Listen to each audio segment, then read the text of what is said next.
submit the name after the hearing, Your Honor. Mr. Chair. Can you please enlighten us, Fiscal, should I say? Yes, Mr. Chair. My admission, and correct me if I'm wrong, that amounts to extrajudicial confession already because that happened during custodial investigation. And the respondent is being assisted by his own lawyer. What Yes, should be Mr. the Chair. process? Mr. Chair, if I am correct, what happened is that sometime May 2020, the police officer Joven voluntarily surrendered and admitted what he did. And around June of the same year, it is the time when the complaint was filed. The complaint was for the crime of murder and theft against the two police officers, Police Officer Villanueva. You were referring, sir, about which cases? The one filed in June. Britaniko case, Mr. Chair. Britaniko case. So, does this mean na nag-request ng preliminary investigation ng ating respondents? Mr. Chair, it is a regularly filed case by the NBI as well as the father of the victim, Attorney Salvador Britaniko and Karen Britaniko, the spouse of the victim, against two police officers, Police Officer Villanueva and Joven, and two John Does, for the crime of murder and theft. And because the theory is that they carried out the killing and that the taking of the cell phone was just to hide the crime that they committed, that's why the crime that was charged is murder, the theft was dismissed. Later on, 2 years after, they filed another complaint for robbery with homicide against, I think, seven police officers. Sir, let's go back to the extrajudicial confession. Would you confirm that what happened at the NBI during that custodial investigation is already an extrajudicial confession? Yes, Mr. Chair. From the point of view of the DOJ, of the National Prosecution Service, of the prosecutor, ano po ba dapat ang gagawin nyo given the fact na merong valid extrajudicial confession? Based from the resolution, Mr. Chair, Let's start from the date of the extrajudicial confession that the person is already at the office of the NBI. I wish to submit that with the valid extrajudicial confession, you will be able to establish outright the required amount of evidence that is probable cause. Am I correct? Yes, Mr. Chair. That's why the case was filed sometime October 2021 Wait for the a crime of second. murder. When did the admission at the NBI happen? According to Mr. Britaniko, it was June 6, 2020. Why did it have to take until October of 2020? Mr. Chair, the second case was filed sometime 2022. The case that they filed was originally against 4 respondents only, Mr. Chair. Please pardon me for interrupting. I wish to be enlightened. No? My extrajudicial confession, Yes, Mr. Chair. executed June 6, 2020. The person of interest, if not the respondent, is already at the premises of the NBI. Mr. Chair, I think the NBI would be the best person to address that. Because what they filed is just against 4 respondents. And what the DOJ did was to file the case, the complaint that they filed. The DOJ Would you filed. know, sir, the date when the NBI forwarded the case to DOJ? I think around June 2020. June 2020, Mr. Britaniko? Ma'am, just the sequence of events, Mr. Chair.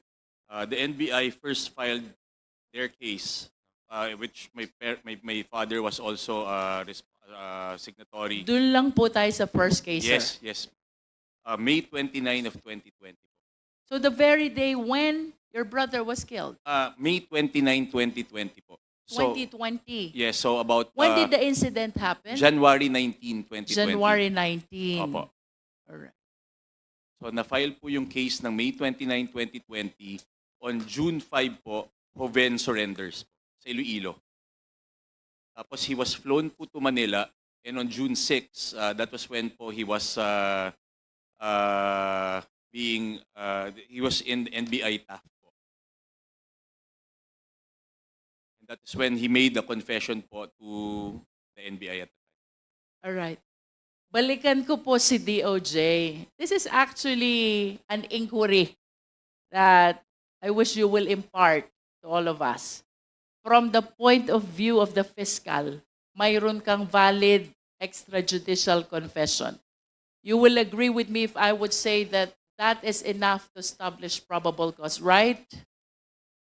Mr. Chair, yes, if that is the fact, Mr. Chair. Unfortunately, the extrajudicial confession was not signed, and based on the records, there was no allegation that the extrajudicial confession was made with the assistance of a counsel for the respondent, the one making the admission. Do you confirm that, Mr. Britaniko, the extrajudicial confession was not signed? Hindi po pinirmahan, Madam Chair po. But it was made po with the NBI with the presence of a lawyer. It was done in the presence of the lawyer, but it was not signed. At the time po, kasi ang sinabi po ni NBI po at that time, hindi nila tatanggapin po yung confession ni Joven. So he was told po na hindi ka namin tatanggapin as a witness. And that is the reason why Joven did not sign the extrajudicial confession. Ganon po ang nangyari. How about when Joven surrendered with the DOJ? Hindi po siya Was it nag-surrender. with the DOJ? Sa NBI po. Sa NBI po sa Iloilo ng June 5 po. All right. Tapos, Was there ever a chance na ginawa ulit yung admission na yon during the second time that he appeared and surrendered with the NBI? Sa amin na lang po sa pamilya ng 2 beses po, on 2 separate instances on video po. But he did not also sign his affidavit, but he signed all documents po pertaining to his narration of events. Mr. Chair, I just want to manifest my frustration that the family had the chance already to secure a valid extrajudicial confession of guilt. However, I do understand what went wrong, why there was a delay in the filing, because lamentably speaking, Mr. Britaniko, based on your narration, since it was not signed, that never ripened into a valid extrajudicial confession of guilt. Thank you, Mr. Chair. Thank you, Congresswoman Jinky. Congressman, Mr. Chair, I was about to ask about similar questions with what was already okay. asked by Kong so Jinky. thank you, Congressman Keith Flores. Mr. Chair. Yes, Congresswoman Arlene Brosas. Yes, Mr. Chair, since we are on the topic of extrajudicial killings, Mr. Chair, pwede ko na ba i-present, Mr. Chair, yung ilan pang mga cases ng extrajudicial killings, Mr. Chair?